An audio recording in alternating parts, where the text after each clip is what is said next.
But we'll have 4 speakers who will be taking a seat on the podium. They'll be moderated by Mr. Jim Clifton, Chairman and CEO of Gallup. Jim and I have known each other for a long time, since our kids were in the grade school in Lincoln. Jim is truly a visionary. He is chairing Gallup Company, which is, as we know, an American premier institution. It was founded by his father, Don Clifton, the legendary psychologist. And Jim took this premier American institution to a totally different level with the help of Clifton family and Gallup team. They took them and made Gallup a global authority in the field of public opinion, analytics, and strength finding. A company that began from Lincoln, Nebraska, Michael, as you know it, has now presence in worldwide and has offices in 20 countries. And he has authored many books. One of them, my favorite, is The Coming Jobs War. So, Jim, this is your lectern. Take over. Could you shed some light on immigration based on merit, not on lottery?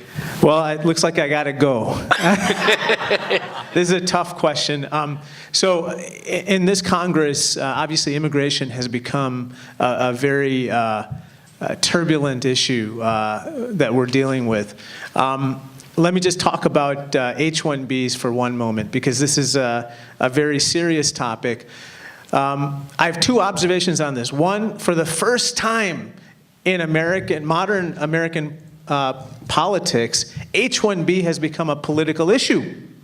And the president actually railed against H-1B on the campaign trail. This is the first time we've seen that a president has done that.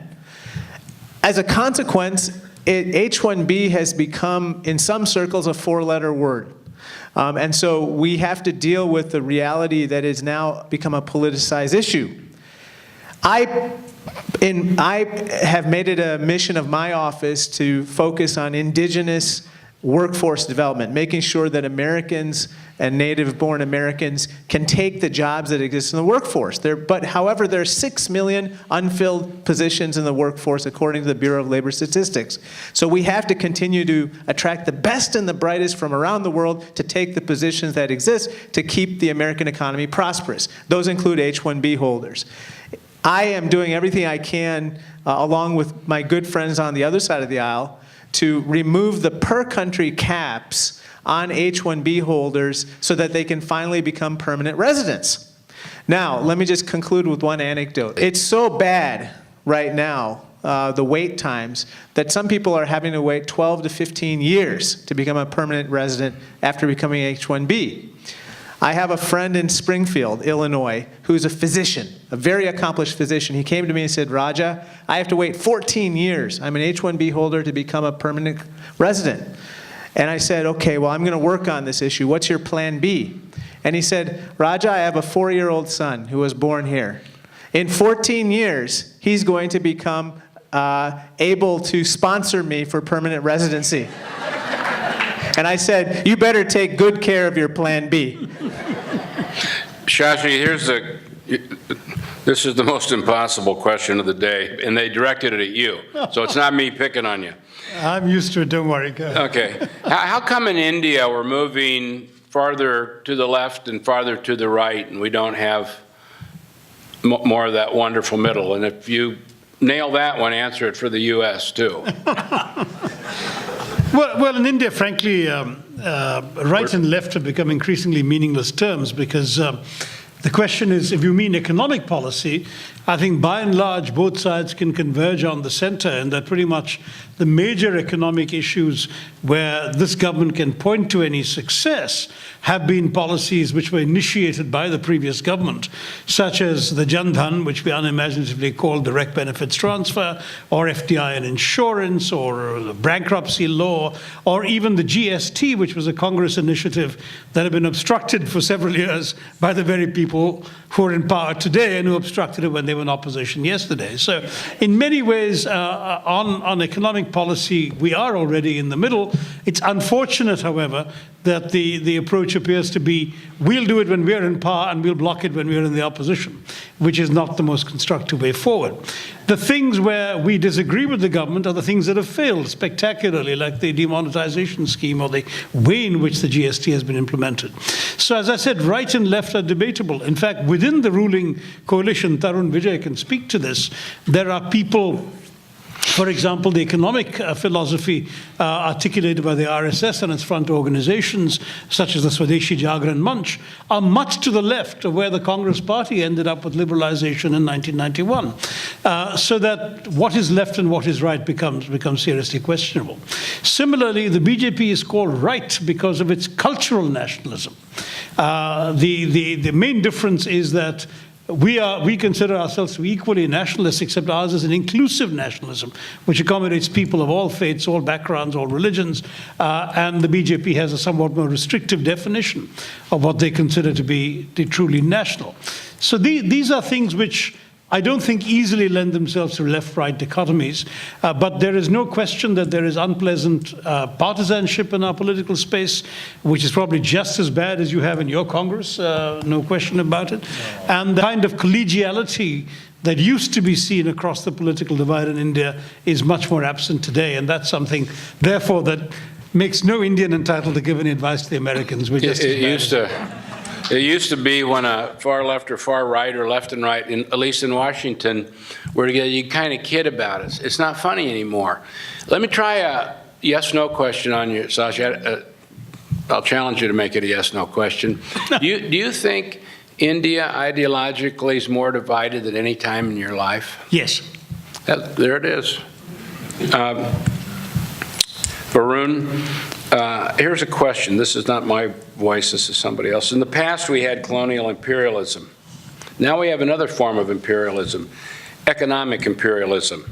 What are your thoughts? I don't think so, sir, but I must comment on what Shashi has said. I don't think there is anything left in the left in India.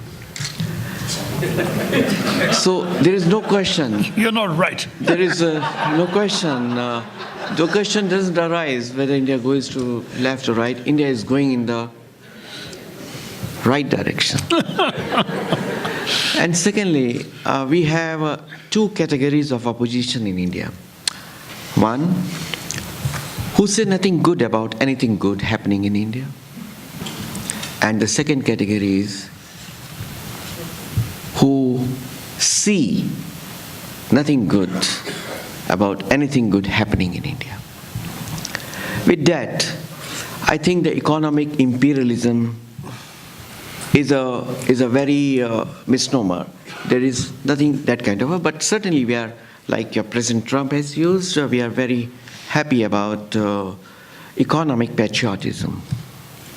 And that's what, when we say about Make in India, when we say about transfer of technology, when we have enhanced technological cooperation with Israel, we mean that.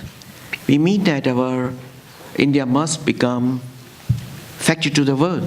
And that's in the interest of West, and that's in the interest of the United States of America also. Thank you. Charles,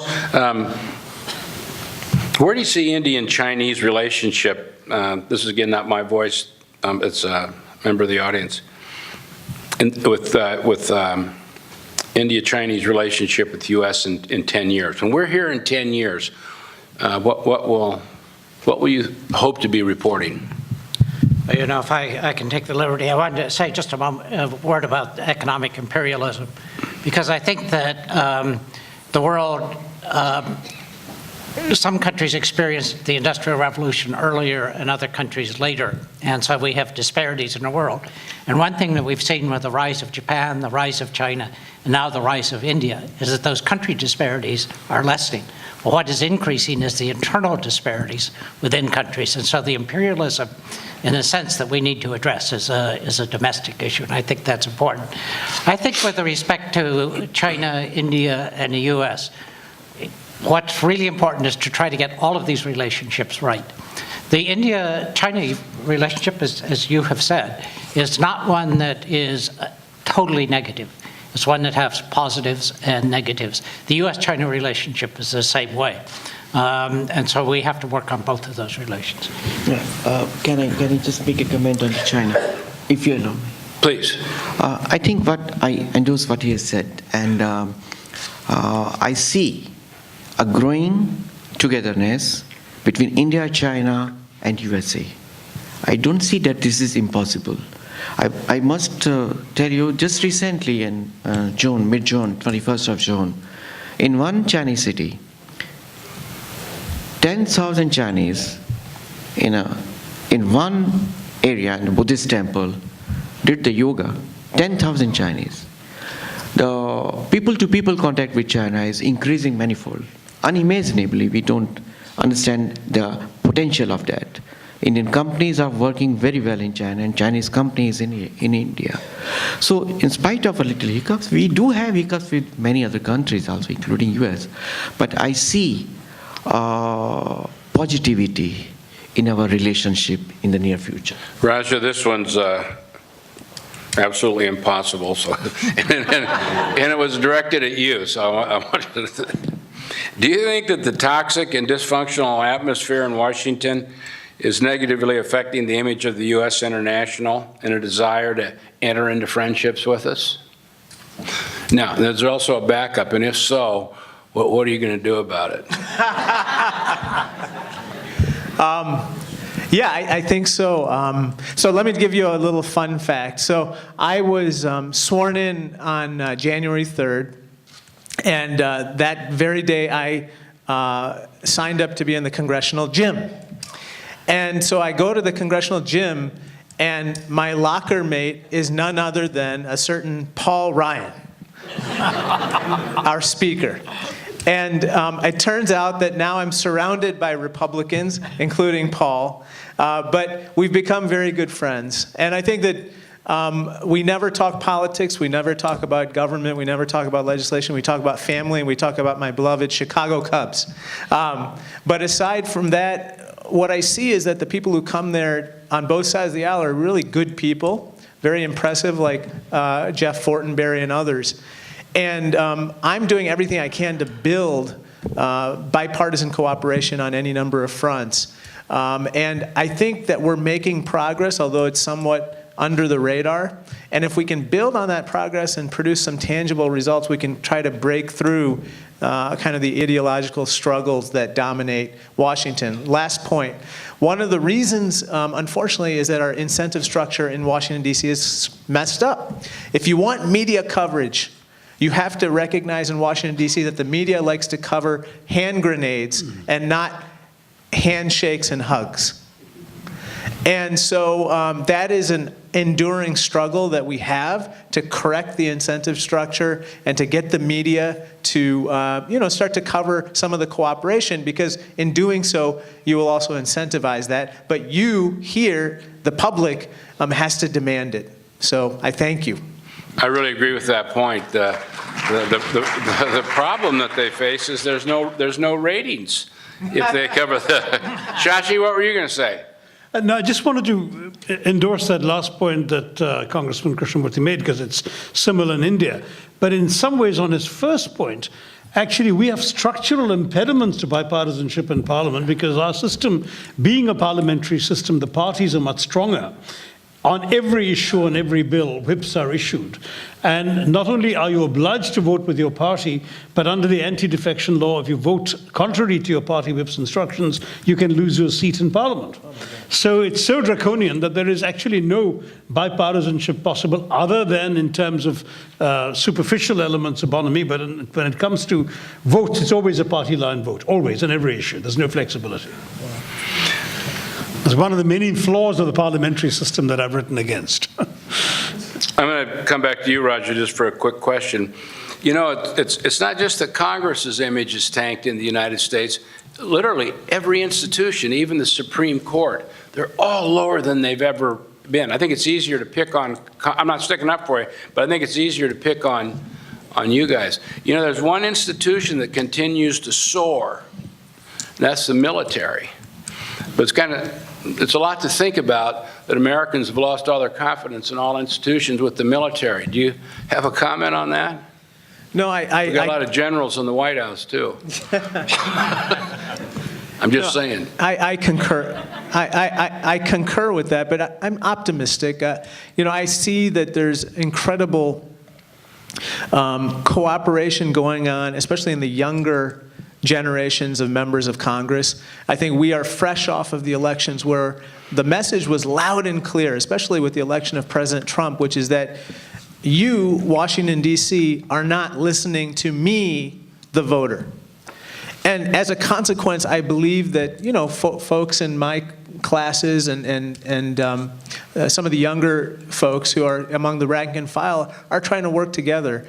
I'll just give you one example. Career and technical education, which is what I talked about earlier. This is an area of great bipartisan cooperation, and I'm proud to say that my bill, I'm the lead Democrat, working with Congressman G.T. Thompson, a Republican from Pennsylvania. It's affectionately called Thompson-Krishnamurthy, the longest title bill in Congress, passed unanimously through Congress just last month. And now it goes to the Senate and then to the White House. And that is an example of cooperation. Now, we can light our hair on fire and nobody's going to give it a lot of media attention. But it's something that's significant, and I think it presages future cooperation. But again, it's something that is budding right now. Tarun, there's a theory that corruption is such a problem in India and also China. In China, the theory is that it's mostly at the top. But in India, it goes all the way to the street. Do you think it's getting any better? We are doing better, certainly. There was a day in India when every morning India woke up to a new scandal and a new scam. Every morning. It's called a free press there. And now, the corruption has been, completely vanished from, at least from the higher echelons, where we had seen that a minister is going to Tihar jail, taking the bribe. So we are fighting a very difficult battle against it, and we are having a great success in eliminating corruption from a huge sector. But it needs a togetherness, and I think with a very strong Prime Minister, there will be no space for corruption very soon in the coming future. Charles, what? Can I just chip in very briefly? Please. Not to make a political point, because there's been enough back and forth politically on this issue, but just to say that while everyone focuses on the big headline, big ticket corruption scandals and so on, the real corruption that really hurts Indians is the elderly widow who can't get her pension check cleared without bribing a clerk, or the person, an ordinary person in a village whose father passes away and can't get a death certificate without bribing a municipal official, or the pregnant working class woman who's entitled to a bed in a government hospital but has to deliver on the floor unless she's got the money to bribe an orderly. All of this sort of stuff that really hurts the ordinary person in the country has not sadly gone down. If anything, has become intensified over the years, and it's something that we as a society, forget the politics, as a society need to overcome. Charles, The trash of 70 years will take a little time to clear up. There's all of us ran to China. This is a long time ago, 25 years ago or something. But so Americans had to get to China because, China was a great opportunity. And then the narrative changed. Remember when the magazine started showing up and it said, no, the one that's going to really boom is India. And the narrative moved back to China. They're going, no, India doesn't have their act together. Let's go back to China. And now it's starting to say, well, maybe India, there's a lot we could do there. Have you ever wondered, speaking of the media, that the media is supposed to cover Congress, supposed to cover Washington, supposed to cover business? You start to wonder if maybe it's us that follows them. That seems like a problem. But what's your hunch, Charles, on, what drives that back and forth? Why did we switch off of China to India and then India back to China? To some extent. And China's winning. To some extent, it's kind of unrealistic expectations. I mean, initially, of course, we were all enthusiastic about Japan. And over time, Japan's economy matured and Japan's growth rate went down. And so China was the next great wave. And China's economy is maturing now. And so India and Southeast Asia, which often people overlook, are again areas of fascination and opportunity, we feel. But with India, there is still a good lot of regulations and difficulties for American businesses to do business. We'll talk about this in the afternoon. And so I think there's been a tendency for businesses to get excited and then hit the reality of doing business in India and then thinking about other areas again. But China's also become a very difficult country to do business in. You guys, I'm gonna keep us on time here because we're just going to do one lightning round right now, and this is from me.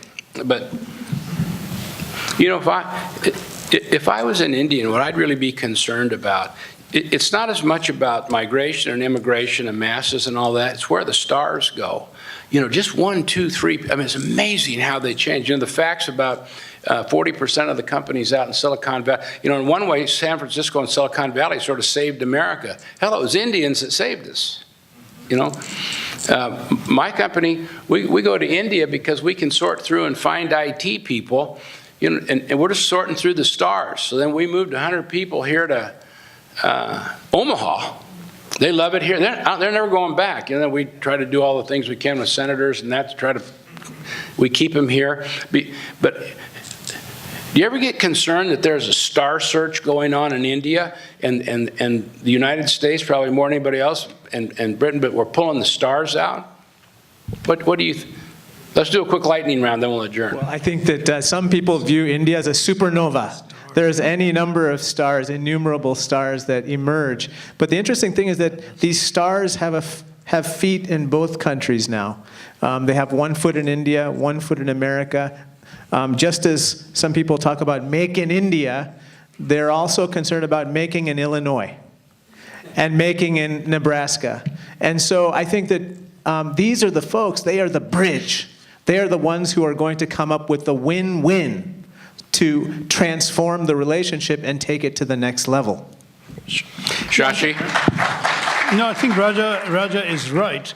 That in fact the stars are now in both camps. In other words, we used to worry at one point about the so-called brain drain. But increasingly we're seeing this as a brain gain because the folks who went out and made their millions in Silicon Valley in many cases are coming back and investing in India, either in terms of starting businesses or investing in other people's businesses in India, or in some cases at the very least just giving aid to their own alma maters from which they emerged and enabling them to be able to produce the next generation of stars. So I think we're seeing that the stars who have left are actually still we were sitting in California, except that back home in India you can have domestic help and you can be surrounded by grandparents and the good Indian food doesn't have to come through special delivery. Tarun, what's your final comment? What do you say about, is there a star?